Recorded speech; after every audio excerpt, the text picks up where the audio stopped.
प्रेरणास्पद कथाएं YouTube channel पर मैं धनंजय जैन आप सभी का हार्दिक अभिवादन करता हूं। दोस्तों, प्रीति के पुष्प सचमुच में जो पुष्प कहलाने वाले सुंदर सुंदर सुकोमाल ऐसे तीन पुष्प पर तीनों की तीनों इतनी दुविधा के अंदर, इतने संकट के अंदर आ गए थे कि क्या कहूँ। अभी तक हमने सुना कि किस तरह से अशोक एवं आलोक, अशोक तो गया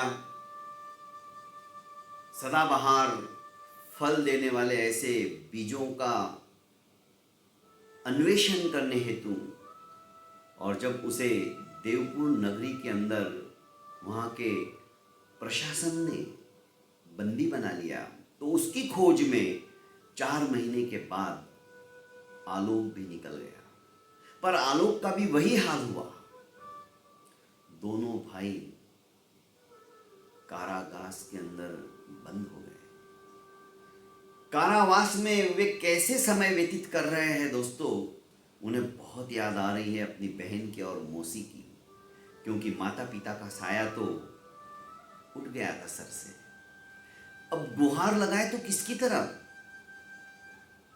सत्यवादी थे, झूठ उन्होंने कहा नहीं, पर उनके इस सत्य को कोई मानने को ही तैयार नहीं था।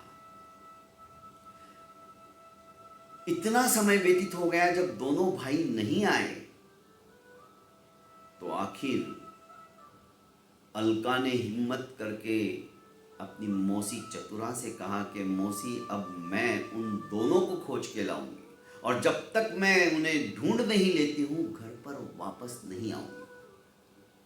मौसी ने उसे बहुत समझाया चतुरा ने, पर समझने का नामो निशान नहीं था उसके मन मस्तिष्क के अंदर। बस बार बार यही बात कौनती थी कि मैं कुछ भी कर सकती हूँ। जब उसे स्त्री हो तुम इस बात का एहसास कराया, तो उसने कहा कि मौसी, जो काम पुरुष नहीं कर सकते वो काम स्त्रियां भी कर देती हैं। और सचमुच में स्त्रियों की जो विचक्षणता होती है, उनकी जो बुद्धिमत्ता होती है, वो बताती नहीं है। पर जब कोई सलाह देने की बात आती है ना दोस्तों, वो आगे का पीछे का सब कुछ सोचकर, हिताहित क्या है ये जानकर फिर ही अपना मुंह खोलती है। पर हम पुरुष वर्ग है ना, हम सोचते क्या, ये क्या है, इसको तो सिर्फ रोटी बटना और बच्चों को पालना ही आता है। ऐसा नहीं है दोस्तों। स्त्री की विचक्षणता, स्त्री की बुद्धिमत्ता, यदि उसको बराबर की अपनी सहचारी का बना दिया जाए ना, हमारा हिंदुस्तान कब से सोने की चिड़िया बन चुका होता फिर से। पर नहीं, हम सोचते हैं कि पुरुष प्रधान धर्म है, पुरुष प्रधान समाज है, तो हम जो कुछ सोचते हैं, हम जो कुछ करते हैं वही सही है। हम उनकी राय तक लेना नहीं चाहते। पर आज मुझे गर्व है कि हमारा हिंदुस्तान भी, हिंदुस्तान की महिलाएं भी और हमारी लड़कियां भी कंधे से कंधा मिलाकर हमारे साथ आगे बढ़ रही हैं। आज किस फील्ड में स्त्री नहीं है? सभी फील्ड के अंदर आज वो पहुंच चुकी है, और यही कारण है कि देश प्रगति की और उन्नति की ओर बढ़ता चला जा रहा है। दोस्तों, अलका ने चतुरा को आखिर मना ही लिया और कहा कि मैं भाइयों की खोज करके ही वापस आऊंगी। चतुरा ने भी रजत मुद्राएं इकट्ठी की और रोते रोते उसे पुरुष वेश धारण करते हुए कहा कि बस तुम अब इसी वेश में रहोगी, क्योंकि भूखे भेड़िए इस संसार में कम नहीं है, नोच नोच के खा जाएंगे। उसने ये बात मान ली, वो भी जानती थी, और पुरुष का वेश धारण कर निकल पड़ी। कुमारी तो थी, सिर्फ 12 वर्ष की, और स्त्री के जो अंगोपांग विकसित होते हैं वे अभी तक उसके हुए नहीं थे। फलस्वरूप बच्चा ही दिख रहा था, लड़का ही दिख रहा था, गोरा चिट्टा लड़का। शिरोवेष्टन अर्थात पगड़ी उसने बांध ली, हाथ में खड्ग था, सभी उसे कोई ना कोई राजकुमारी समझते थे। निकल पड़ी। उसके मन में विचार आया कि भाई 12 मास के फल देने वाले बीजों को खोजने के लिए गए थे, वो उसी दिशा में यही बात पूछते हुए जाने लगी। तो लोगों ने कहा हाँ, कुछ समय पहले एक युवा आया था, उसके बाद में एक लड़का और आया, वे भी इसी तरह की बात कर रहे थे, पर तुम कौन हो परदेसी? उसने कहा नहीं, वे मेरे ही भाई थे, हम लोग उसी दिशा में जा रहे हैं। ये सोचने के लिए मैंने ये सवाल किया कि वो खो चुके हैं, अभी तक घर पे वापस नहीं लौटे, इसलिए मैं आपसे उनके लिए पूछ रही हूँ। तो उसने कहा हाँ, वो इधर ही आए थे कुछ समय पहले। इसे एक रास्ता मिल गया। वो सोचने लगी कि जिस रास्ते से मैं जा रही हूँ ये रास्ता सही है, मेरे भाई इधर से ही निकले हैं।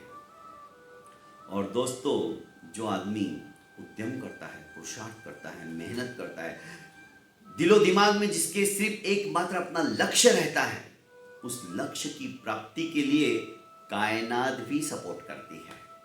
बस आप एक कदम बढ़ाओ तो सही। हम बैठे बैठे यदि सोच ले कि हाँ मुझे ये भी मिल जाए, वो भी मिल जाए, और हम उद्यमी ना करें, पुरुषार्थी ना करें, मेहनती ना करें, तो दोस्तों सफलता भी नहीं मिल सकती। अलका अपने इस लक्ष्य पे सफलता प्राप्त करने के लिए उसी दिशा में जाने लगी, और एक दिन ऐसा आया कि वो देवपुर नगरी के अंदर पहुंच गई। देवपुर नगरी बहुत सुंदर नगरी थी। एक कल कल बहती हुई नदी जिसके किनारे किनारे वो चल रही थी, उसके नजदीक ही एक राजकीय विश्राम गृह बना हुआ था। जो कोई बाहर से अतिथि आता था, जो कोई बाहर से मुसाफिर आता था, वो उस अतिथि गृह में रुकता था। इसने सोचा कि मैं आज इसी अतिथि गृह में रुक जाती हूँ, फिर आगे चलूंगी। अतिथि गृह के अंदर कई छोटी छोटी कोठरियां बनी हुई थी, कमरे बने हुए थे। एक कमरे में ये रुक गई, थकी हुई थी, थोड़ा सा कुछ खाकर सो गई, निद्राधीन हो गई, और ऐसी सोई कि प्रातः 4:30-5 बजे के पहले उठी ही नहीं। थकी हुई थी। बहुत दिनों के बाद ऐसा सुंदर विश्राम गृह उसे मिला था रुकने के लिए। थकान मिटाई, सोचा कि अब अगले मंजिल की तरफ, अगले पड़ाव की तरफ चल पड़ूंगी। प्रातःकाल आवश्यक कार्यों से निवृत्त तो हो जाती हूँ, क्योंकि बाजू में ही नदी थी, और उस नदी पर नगर के कतिपय लोग भी अपने आवश्यक कार्यों से निवृत्ति के लिए आते थे। कोई योगा करने के लिए आते थे, कोई साधना करने के लिए आते थे, कोई स्नान करने के लिए आते थे।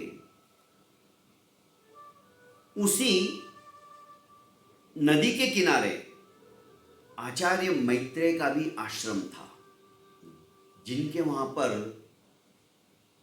बहुत सारे कुमार, राजपुत्र, राजपुत्रियां, अड़ोस पड़ोस के, वे भी सीखने के लिए, शिक्षा दीक्षा लेने के लिए आते थे। आचार्य भी अपने समस्त शिष्यों को साथ में लेकर नदी पर आते थे, स्नान करते थे, योगा करते थे, और कुछ समय व्यतीत करके फिर से अपने आश्रम में आते थे। प्रातःकाल सूर्योदय के पूर्व पूर्व ये लोग आ जाते थे, और सूर्योदय होते होते सूर्य को जलांजलि देकर ये फिर से अपने आश्रम में पहुंच जाते थे। ये इनका प्रतिदिन का नित्य नियम था, नित्य कर्म था। ये भी अपने नित्य कर्म के लिए, निवृत्त होने के लिए उठी और आश्रम से, विश्राम गृह से बाहर निकली और नदी की तरफ जाने लगी। इसने देखा 2-2 की पंक्तियों के अंदर लोग जा रहे हैं, और उनके साथ साथ राज कर्मचारी भी चल रहे हैं। अचानक उसकी दृष्टि उन पंक्तिबद्ध जाने वाले लोगों की तरफ पड़ी, तो देखती है उसमें तो अपना बड़ा भाई अशोक। वो आश्चर्य मिश्रित विस्फारित नेत्रों से अपने भाई को देखने लगी। इसी बीच जब वे आगे चले गए तो दूसरी पंक्ति के अंदर छोटा भाई आलोक भी दिखाई दिया, पर ये बंदी और इनके साथ राजपुरुष भी हाथ में दंड लेकर चल रहे हैं। शायद वे लोग भी आवश्यक कार्यों से निवृत्त होने के लिए नदी तट पर आते थे प्रतिदिन। ये अपने आप को रोक नहीं पाई और भैया भैया करते हुए चिल्लाती हुई उनकी तरफ भागने लगी। तो राज प्रहरी जो दंडाधिकारी था कैदियों का, हाथ में डंडा लेकर उसके, ए कौन है तू और क्यों भैया भैया, कौन भैया, किसका भैया, कहां से आई है, कहीं विक्षिप्त तो नहीं है, अर्थात पागल तो नहीं है, चिल्ला रही हो। दोनों ने अपनी बहन अलका को देखा, पहचान गए, पर त्वरित अपना मुंह एक तरफ फेर लिया क्योंकि वे बंदी बने हुए थे। लज्जा के मारे वे अपनी बहन से आंख तक नहीं मिला पाए, पर सोचने लगे अलका कैसे आ गई यहां पर। दंडाधिकारी के दंड को देखकर अलका सहम गई, रोने लगी। ये लोग आगे निकल गए। अलका सोचने लगी, मेरे दोनों भाई बंदी हैं, पर इन्होंने अपराध क्या किया? ये तो ऐसे है ही नहीं। इन दोनों को बंदी बनाने वाला कौन? क्यों किया इनको बंदी? कई तरह के सवाल उसके दिलो दिमाग में आने लगे। आखिर उसने सोचा, मैं परदेश में हूं, मैं जानती भी नहीं हूं किसी को, और बिना जान पहचान के इनको अब मैं छुड़ाऊंगी कैसे? किसी ना किसी को तो मुझे अपना परिचय तो देना ही पड़ेगा। इतने में इसकी दृष्टि आचार्य मैत्रेय के ऊपर पड़ी। देदीप्यमान चेहरा, दिव्य भव्य ललाट, तिलक निकाला हुआ चंदन का, और बाजू में 3-4 शिष्य, बाकी के शिष्य निवृत्त होने के लिए स्नान आदि कर रहे थे। आचार्य जी उनको बोल रहे थे कि फटाफट कीजिए, हमें वापस जाना है, समय हो रहा है। इसने सोचा कि ये देदीप्यमान पुरुष जो आचार्य है, शायद गुरु है, यही मेरी रक्षा कर सकते हैं और मेरे भाइयों को मुझे वापस दिला सकते हैं। भागते हुए जाती है और आचार्य के चरणों को अपने आंसुओं से प्रक्षाल करने लगती है। आचार्य जी उसे उठाते हैं और बोलते, बेटा उठो, तुम क्यों रो रहे हो? अरे वे राज प्रहरी चले गए, क्योंकि आचार्य जी ने उनको डांटते हुए देख लिया था कि कुमार को डांट दिया है और शायद इसी डर के कारण से ये रो रही है। पर उन्होंने उसे हिम्मत बंधाते हुए कहा कि अब वो वापस आने वाले नहीं, तुम डरो मत, निसंकोच तुम खड़े हो जाओ और मेरे साथ बतियाओ, बातचीत करो, तुम्हें घबराने की जरूरत नहीं है। अलका उठती है और हाथ जोड़कर निवेदन करती कि गुरुदेव, एक सुंदर सा वाक्य जब उसके मुंह से सुना तो आचार्य गदगद हो गए। रस भरा वाणी के अंदर माधुर्य था उस गुरुदेव शब्द में। मेरे दोनों भाई यहाँ पर बंदी हैं, मैं परदेसी हूँ, यहाँ मेरा कोई नहीं है, मेरी रक्षा करो, मेरे भाइयों को बचाओ, मेरे भाइयों को वापस मुझे दिला दो। बेटा मैं कुछ समझ नहीं पाया हूँ, तुम क्या बोल रहे हो? तुम कौन हो? क्या तुम परदेसी हो? तुम्हारा यहाँ कोई नहीं? और कौन तुम्हारे भाई? किसने बंदी बनाया? क्यों बंदी बनाया? आचार्य जी ने कई सवाल उसको पूछ डाले। इतने में बाकी के शिष्य भी स्नान आदि करके आचार्य के पास आ चुके थे। उन्होंने कहा, कुमार तुम मेरे साथ हमारे आश्रम में चलो, मेरा यहाँ नज़दीकी आश्रम है, हम वहाँ बैठकर बात करते हैं। अलका आचार्य मैत्रेय के आश्रम के अंदर उनके साथ साथ चल देती है। अब दोस्तों, आचार्य मैत्रेय को अपना सब कुछ वो बताएगी। क्या आचार्य मैत्रेय इसका साथ देंगे? क्या आचार्य मैत्रेय ऐसी कोई युक्ति निकालेंगे जिससे कि इसके दोनों भाई जो कारावास में बंद है उन्हें छुड़वाने का प्रयास करेंगे? क्या अलका अपने मकसद के अंदर सफल हो पाती है? कई तरह के प्रश्न हमारे मस्तिष्क के अंदर प्रश्न चिन्ह लगा रहे हैं। दोस्तों, ये तो सब सुनने के पश्चात ही पता चलेगा। आज के लिए इतना ही काफ़ी। हाँ, मेरे इस प्रेरणास्पद कथा यूट्यूब चैनल पर छोटी छोटी कहानियाँ भी प्रतिदिन आती है। ये तो धारावाहिक मेरे ख्याल से तीसरा धारावाहिक है। इसके पहले अनोखी प्रतिज्ञा, ये धारावाहिक था महाराज विक्रमादित्य का, जो भी शायद किसी ने नहीं सुना हो। ऐसा उपन्यास हमने 30 दिन तक चलाया था उसको। उसके पश्चात विधि का लेख, ये उपन्यास हमने धारावाहिक रूप से यहाँ पर बताने का प्रयास किया। और अब आपके सामने आज 21वां दिन हो गया है। ये प्रीति के पुष्प, यह उपन्यास चल रहा है। अभी तक आपने और अपने इष्ट मित्रों ने इस चैनल को लाइक एवं सब्सक्राइब नहीं किया है तो दोस्तों ज़रूर कर लीजिए। और हाँ, ज़्यादा से ज़्यादा इसे फॉरवर्ड भी कीजिए। बहुत बहुत धन्यवाद।